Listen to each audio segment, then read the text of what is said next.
Magandang araw sa lahat, welcome po ulit dito sa atin channel ang Biyahe y Komida. Maraming salamat sa lahat ng nag-subscribe, indeed. Punta tayo sa atin topic, June 15, 2025. Bukas at ipinagmamalaki, mga Pilipinong sikat na mga gay daddies. Ang pagiging tatay ay hindi lamang ibinabase sa kung ano ang kasarian o kung ano ang nasa pagitan ng hita ng isang tao.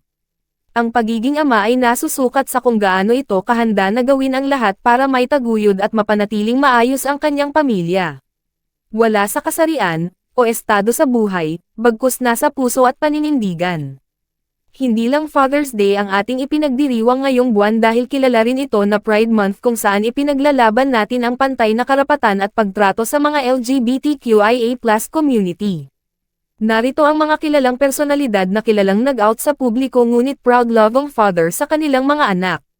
OG Diaz. Sino nga bang hindi nakakakilala kay OG Diaz na isa sa mga nangunguna sa pagbibigay ng chika sa showbiz world? Sa kabila ng kanyang pagiging bukas bilang Becky, isa rin siyang proud daddy sa kanyang 5 anak na puro babae at mahigit 2 dekada ng kasal kay Georgette Del Rosario. Amin ng showbiz insider at talent manager, 7 years old pa lang siya ay alam niyang bakla na siya. Naikwento rin niya sa vlog ni Vicky Bello kung paano siya nag-out sa mga anak. Nagdala si Erin ng picture, naming, 3 kasi Father's Day tapos nakita ng kaklase niya, yung picture, tapos ang sabi, bakla naman yang daddy mo, eh.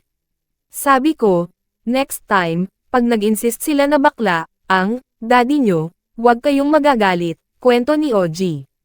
Paulo Ballesteros. Isa rin si Paulo Ballesteros sa mga proud gay daddy nang aminin niya sa isang pahayag na isa na siyang lady. Mayroong isang anak ang Itbulaga, host sa kanyang ex-girlfriend na si Katrina Nevada. Sa isang interview, inamin ni Paulo na tanggap ng anak ang kanyang pagiging parte ng LGBTQIA+ community. Sa katunayan, siya pa ang naging escort ng anak last year nang dumalo ito sa kanyang high school prom. Joel Cruz. Hindi lang proud member ng LGBTQIA+ community si Joel Cruz dahil isa rin siyang proud daddy ng kanyang 8 anak. Ang mga naging anak ng kilalang negosyante ay nagmula sa surrogacy. Ang kanyang panganay na kambal na sina Sean at Sini at ipinanganak noong September 2012. Sumunod naman sina Prince Harvey Street Prince Harry noong 2015.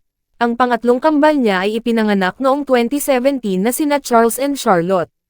Ang pang-7th naman na si Zayd ay ipinanganak ng June 2018 at ang huli ay si Ziv noong November 2018. Mayroon ring post si Joel sa Instagram ng kanilang picture matapos ang pagkakapanganak kay Ziv.